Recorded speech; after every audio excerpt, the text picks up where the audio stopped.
En esta grabación que hemos visto es una introducción al profeta Jeremías. Si quieres volverlo a ver, está en YouTube, no hay ningún problema. Ahí lo vas a poder encontrar. Y bueno, se nos da algo general del libro, las secciones en las que se han dividido, lo que va desarrollando cada uno de los capítulos, ¿no? Entonces vamos a continuar con el profeta Jeremías. Es uno de los profetas mayores y más significativos en la historia del Antiguo Testamento, porque es un profeta que advierte y apertura el exilio. Y ya saben que el exilio sería la etapa o periodo más importante, ¿no? En la teología de la Biblia. ¿Por qué? Porque a partir de ahí podemos dividir los libros y las profecías, ¿no? Los libros anteriores, por ejemplo, o preexílicos, los libros posexílicos, y entender a partir de el exilio el énfasis de los autores, sus objetivos en cuanto a sus escritos, ¿no? Sus promesas, todo eso lo podemos entender. Así que el periodo del exilio siempre debe ser bien estudiado, bien considerado, ¿ya? Siempre, siempre, siempre. Jeremías, advertencia y juicio, dice acá. Jeremías, advertencia y juicio. Ahí está.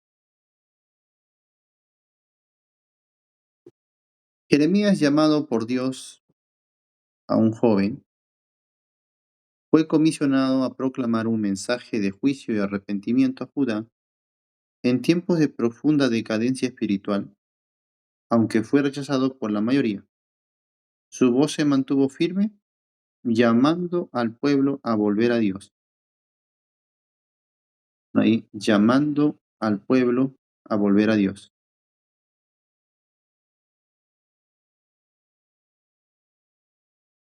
¿Ya? Aún cuando la ruina del reino del sur era inminente.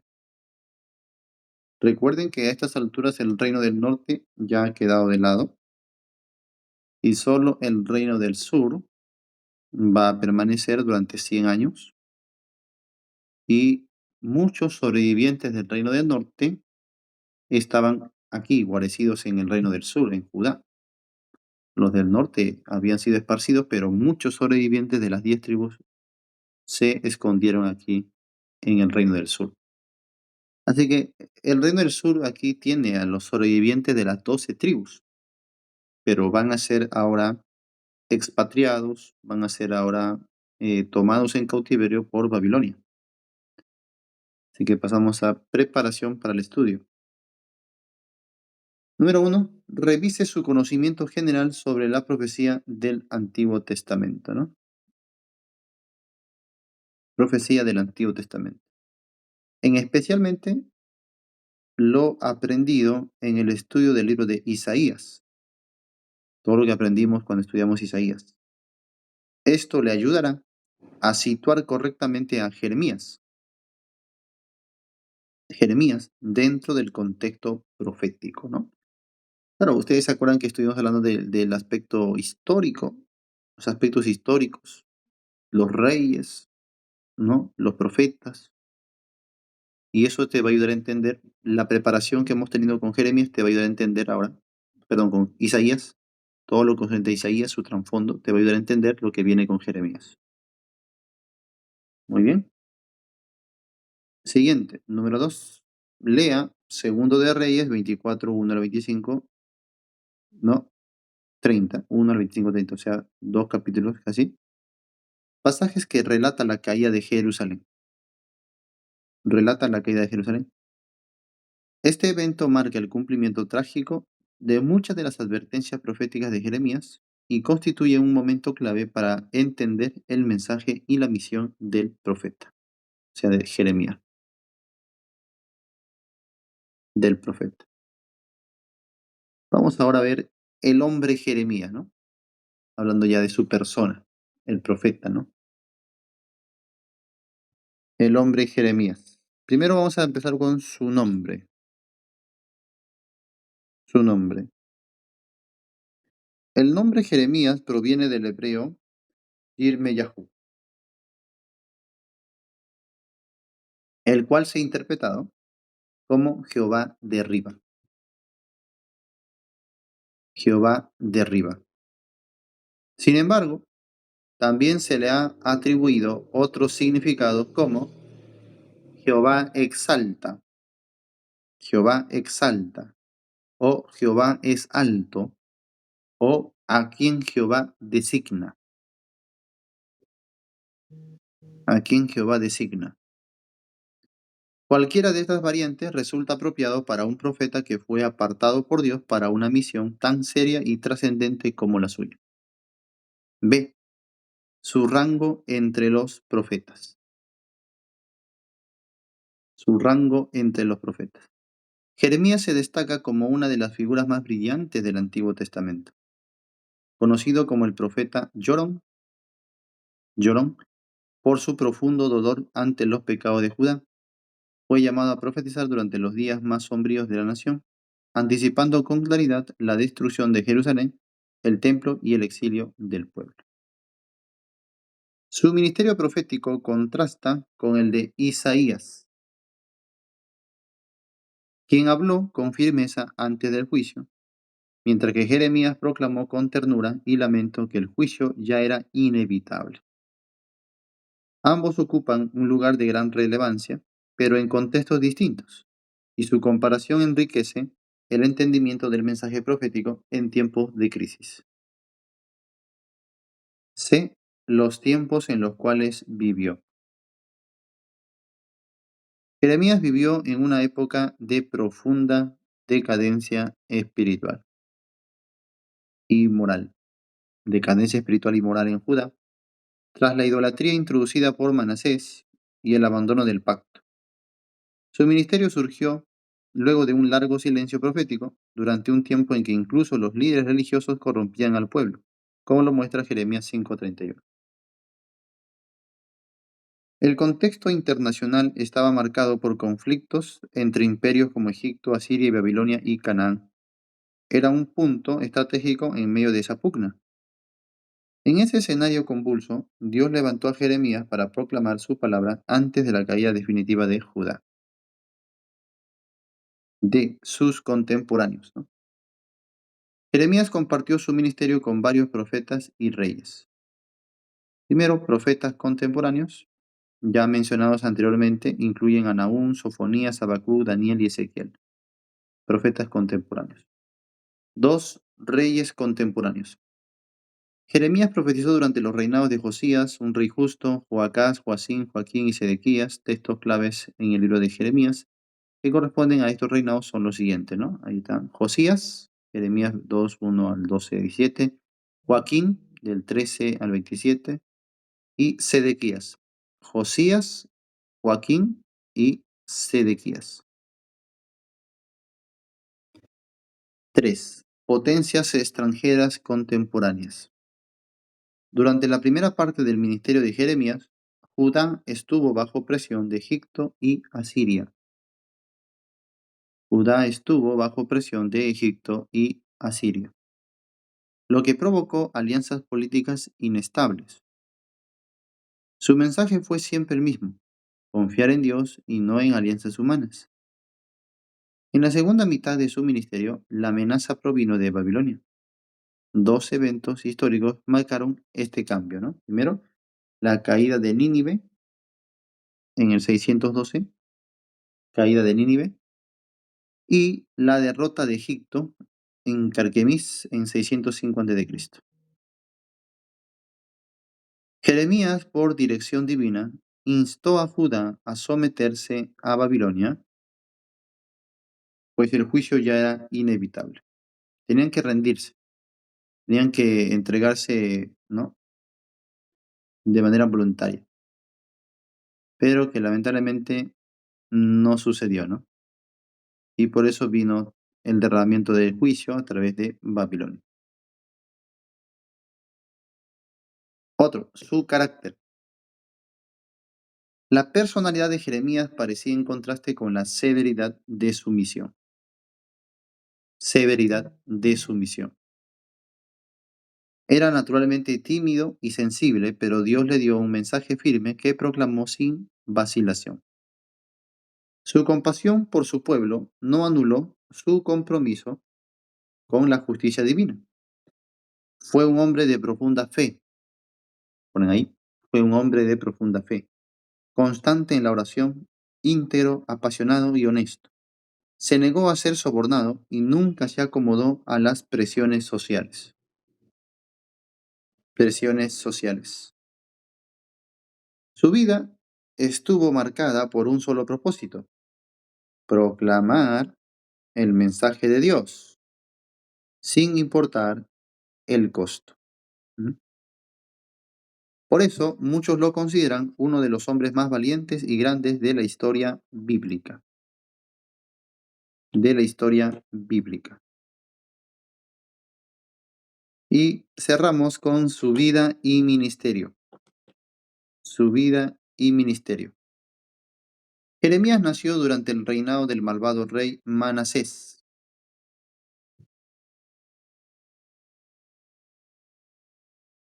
En el pequeño pueblo de Anatot, al norte de Jerusalén. Hijo del sacerdote Hilcías, fue educado para el sacerdocio, fue educado para el sacerdocio, pero Dios interrumpió su camino y lo apartó como profeta desde muy joven. Increíble, ¿no?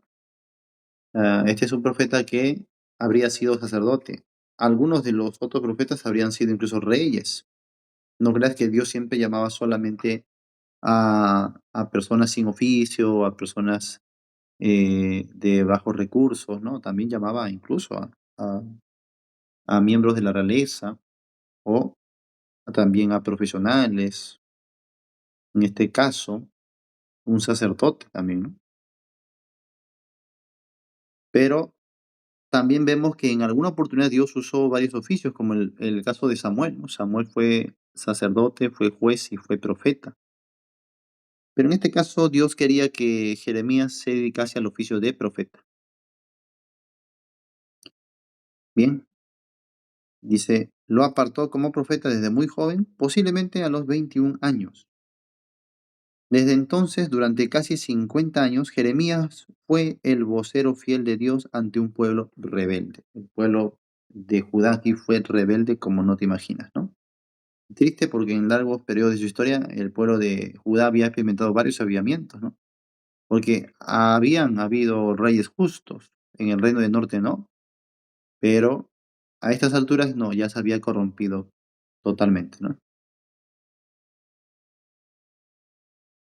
Durante su ministerio enfrentó oposición constante de reyes, sacerdotes, falsos profetas y el pueblo mismo.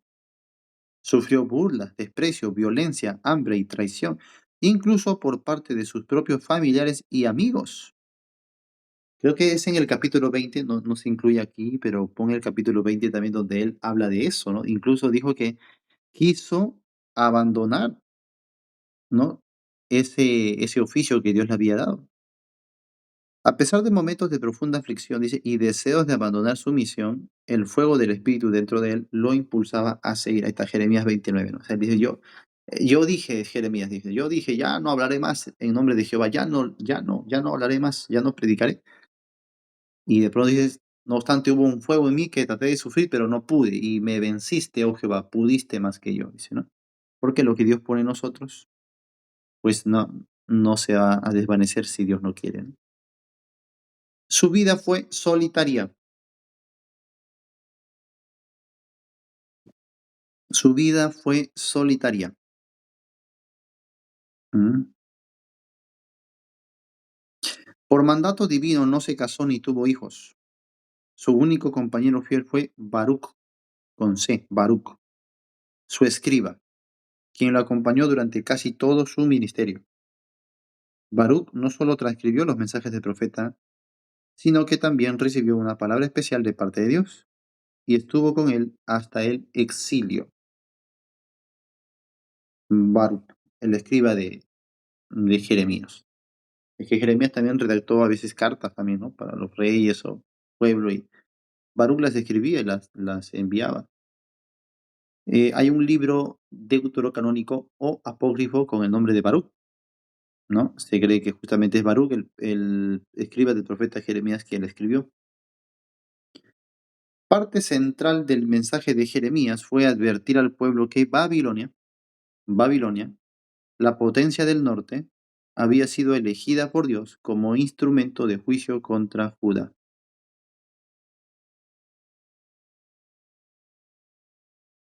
Instrumento de juicio contra Judá.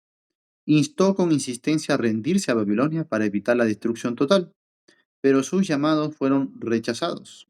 Finalmente, en el año 588, Nabucodonosor inició el asedio a Jerusalén, que culminó con su destrucción total en el año 586. La Biblia no registra los detalles de la muerte de Jeremías. Una antigua tradición afirma que fue apedreado en Egipto por los mismos judíos a quienes trató de salvar con tanta entrega. Pasamos ahora al libro, el libro de Jeremías. Jeremías, el libro de Jeremías, no fue escrito de manera inmediata ni en un periodo breve de tiempo. Su elaboración fue el resultado de muchos años de ministerio y de profundas experiencias personales y nacionales.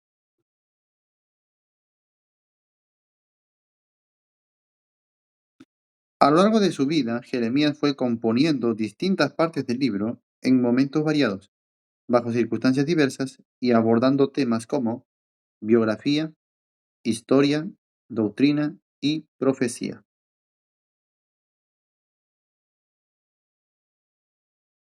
Biografía, historia, doctrina y profecía. Aunque el tema principal que recorre todo el libro es el juicio divino a causa del pecado, su organización no sigue un orden cronológico estricto. Más bien, el material fue reunido posteriormente en un solo rollo, siguiendo un patrón general de composición. Composición. En este patrón, los discursos proféticos, los discursos proféticos ocupan principalmente la primera mitad del libro. La primera mitad del libro. Mientras que en la segunda mitad predominan las narraciones históricas. Narraciones históricas.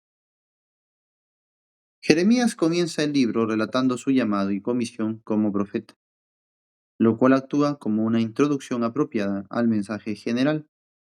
Este es un patrón general del libro, ¿no? Introducción, llamado, luego discursos y luego profecías especiales, luego la narración y suplementos al final. Por la naturaleza misma del material, este patrón no sigue una secuencia cronológica, ¿ya? No está en orden cronológico. No sigue una secuencia cronológica rigurosa. Jeremías organizó su mensaje con un enfoque temático o tópico. Temático o tópico. Más que temporal. Para comprender mejor esta progresión temática, se puede consultar el apéndice 9, ¿no? Donde se observa el orden de los reyes bajo los cuales profetizó Josías, Joacín y Sedequías. Esos apéndices estarán al final de su material. Sedequías, ¿ya? A lo largo del libro se puede percibir una clara progresión temática. Una clara progresión temática, cuyo clímax es la caída de Jerusalén. El clímax, o sea, el punto más alto, es la caída de Jerusalén. Evento descrito en dos secciones hacia el final del libro. Todo lo que antecede a esa tragedia, incluyendo los discursos y experiencias del profeta, apuntan hacia ese momento culminante del juicio de Dios. En cuanto a su composición literaria, el libro está constituido principalmente por discursos proféticos. discursos proféticos, entretejidos con secciones narrativas. Estos parecen organizados de la siguiente manera. Capítulo 1 al 20 predominan los discursos proféticos. Del 21 al 33 se combinan discurso y narración. Discursos proféticos, discurso y narración. Capítulos 34 al 45 predomina la narración histórica. 34 al 45, narración histórica. Y del 46 al 52 contienen principalmente profecías contra las naciones. Profecías contra las naciones. Las declaraciones proféticas y las narraciones generalmente indican con fórmulas de autoridad como así ha dicho Jehová, o expresiones equivalentes. El estilo de redacción presenta las características de la poesía hebrea, lo cual refuerza la solemnidad y la fuerza del mensaje divino.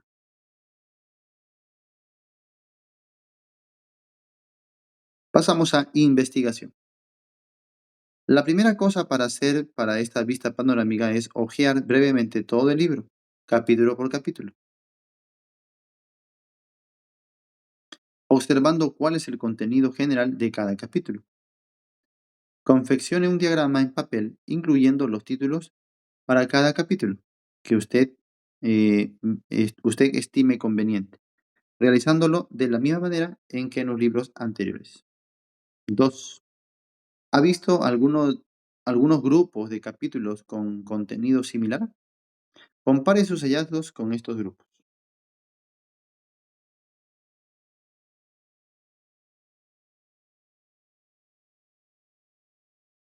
Bien ahí, ¿no? Capítulos. Del 2 al 20, pon ahí, serie de profecías de ruina. Profecías de ruina. Del 21 al 29, Nabucodonosor aparece a través de toda esta sección. Nabucodonosor aparece a través de toda esta sección. Del 30 al 33, las brillantes profecías concernientes al nuevo pacto. Del 30 al 33, nuevo pacto. Luego, del 34 al 39, relato del sitio y caída de Jerusalén. Relato del sitio y caída de Jerusalén. Luego, del 40 al 44, después de la caída de Jerusalén. Después de la caída de Jerusalén. Y 46 al 51, profecías concernientes a naciones extranjeras.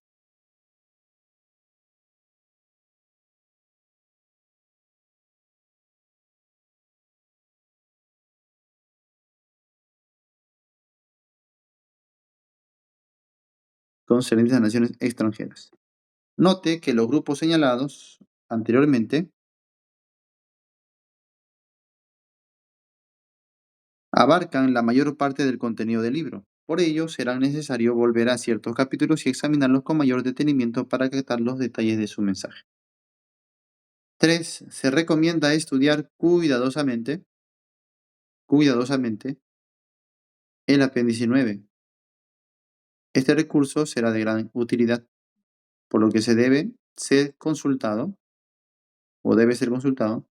constantemente durante el desarrollo de la investigación que sigue a continuación. 4. El cuerpo principal de la profecía de Jeremías,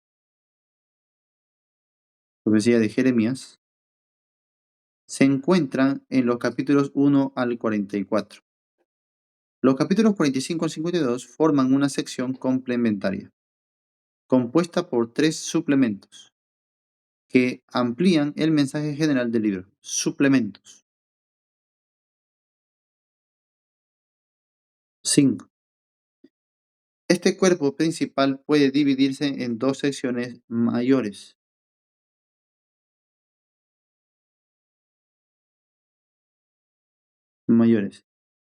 llamadas libro 1 y libro 2. La división ocurre a partir del capítulo 21 por dos razones fundamentales. Uno, a partir de este punto, la narración histórica empieza a tener un papel central dentro del mensaje profético.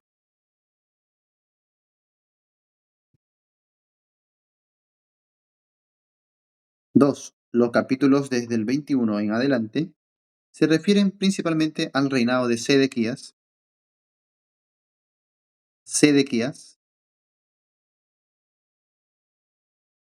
mientras que los capítulos anteriores corresponden a los reinados de Josías y Joacín. Josías y Joacín. Pasamos al número 6. Jeremías estructura sus advertencias mediante tres grupos de discursos proféticos. Discursos proféticos, donde denuncia el pecado, llama al arrepentimiento e insiste en el juicio inminente. Por ejemplo, sermones. Sermones públicos. Capítulos 2 al 10. Sermones públicos. Pronunciados ante el pueblo, señalando sus pecados y su alejamiento de Dios. B. Experiencias personales. Experiencias personales.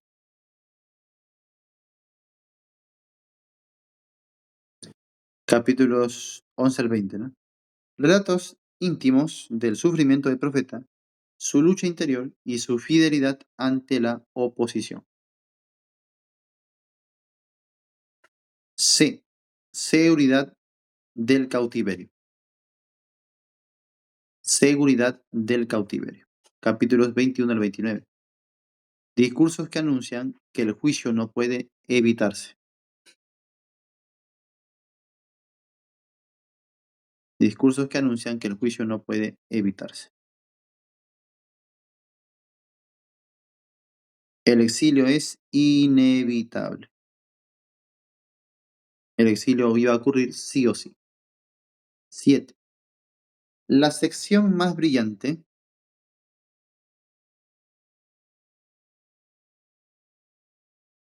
La sección más brillante del libro se encuentra en los capítulos 30 al 33, conocidos como el libro de la consolación. El libro de la consolación. En estos capítulos, Jeremías levanta la mirada por encima del cautiverio y vislumbra la restauración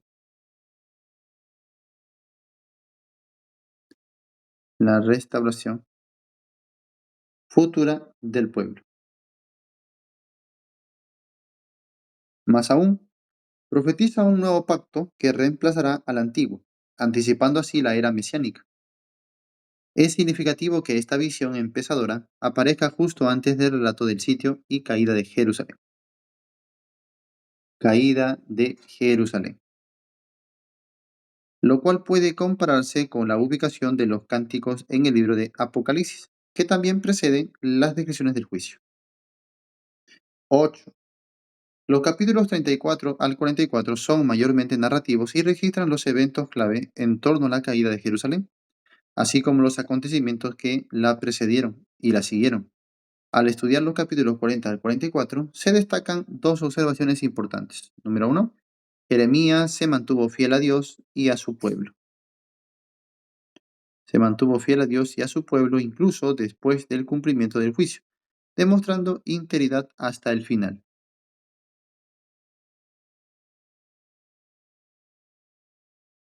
2. A pesar del castigo, los judíos continuaron sin arrepentirse, mostrando la misma rebeldía que antes del exilio. Pasamos al número 9. Finalmente, se debe observar cuidadosamente el contenido de los tres suplementos. Los tres suplementos en los capítulos 45 al 52. Reflexiones sobre las razones por las cuales estas secciones fueron colocadas al final del libro. Al final del libro. En especial, preste atención a las profecías contra las naciones extranjeras, donde se evidencia un principio fundamental. Dios juzgará a todas las naciones por igual cuando pecan, cuando pecan. Por ejemplo, aunque Babilonia fue usada por Dios como instrumento de juicio contra Judá, no escapó al juicio divino por sus propias iniquidades. por sus propias iniquidades, ¿no? Lo que vemos es sobre la justicia de Dios. Vemos algo ahí brillante en la justicia de Dios. Por un lado, por un lado, cuando el pueblo de Dios pecaba, Dios utilizaba naciones extranjeras para castigar a su propio pueblo. Pero también Dios usó a su pueblo para castigar las naciones paganas, las naciones extranjeras. Y debemos ver esas dos caras de la moneda, porque cuando uno es agnóstico, uno es ateo, siempre saca en cara cuando Dios mandó a eliminar las naciones paganas y lo ven como una especie de genocidio, ¿no? De asesinato, pero Dios estaba haciendo solamente retribución por los pecados de estas naciones. Pero lo que ellos no ven es cuando Dios usó a esas naciones también para castigar a su propio pueblo también. La justicia, la retribución de Dios. Y también vemos ahí, por supuesto, eh, la equidad de Dios en su juicio, ¿no? Dios no hace acepción de personas. Muy bien. Muy bien, amados hermanos, vamos a continuar hasta ahí. Les voy anunciando que vamos a usar la plataforma del Classroom. Todos ustedes ya tienen una plataforma del Classroom. Y recuerden que las clases vistas tienen que solo designarlas como tarea, pero no tienen que comentar. No hagan ningún comentario en las tareas abajo, en la sección de comentarios, como cuando se escribe con redes sociales hay una sección de comentarios. Ahí no tiene que comentar, no tiene que poner tarea entregada. Solamente en la tarea, hacer clic en la opción de entregar tarea. Nada más, eso es suficiente. Aparte de eso, en la plataforma del Classroom voy a dejar algunas tareas, algunos foros que tienen que hacer durante las semanas que vienen. Por supuesto, también ahí se van a colocar los exámenes que han de venir, tanto el examen de mitad y el examen final, y el trabajo monográfico que tienen que presentar. Ojo, el acceso a la plataforma del Classroom es solo para los alumnos de acreditación, no es para todos, solo para los alumnos de acreditación. Si usted está en acreditación, tiene que estar en la plataforma del Classroom, sí o sí, con su correo respectivo. Si usted está solo en certificación, no es necesario. No ingrese a la plataforma del Classroom. Eso les aclaro, ¿ya? Solo para los alumnos de acreditación. Recuerden que los de certificación solamente escuchan la clase, llevan su material y al final reciben su certificado de participación.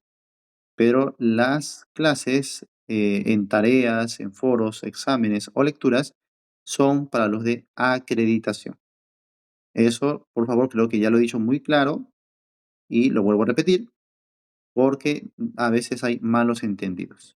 ¿Ya? Si usted no es de acreditación, no se debe estar preocupando por las tareas o exámenes o a menos que el profesor lo indique. A veces el profesor va a decir, esta tarea de aquí, este ejercicio es para todos. O sea, acreditación y certificación. Pero si el profesor no lo indica, toda tarea, examen, lectura o trabajo es solo para los de acreditación. Muy bien. Espero que haya quedado muy en claro. Muy bien, amados hermanos, entonces esperen las notificaciones ahí al grupo de Telegram y cualquier detalle también se estará comunicando dentro de la misma plataforma del Classroom. ¿Alguna dudita, alguna pregunta?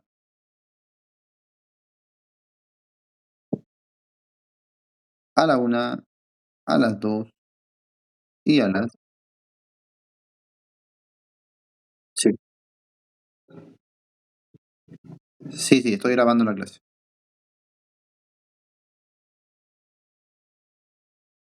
Sí, lo dije al principio, ¿no? Que me estaba grabando por aquí, por pantalla.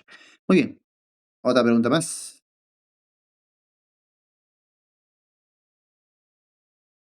Muy bien, entonces nos despedimos. Dios me los bendiga. Gracias por sus oraciones.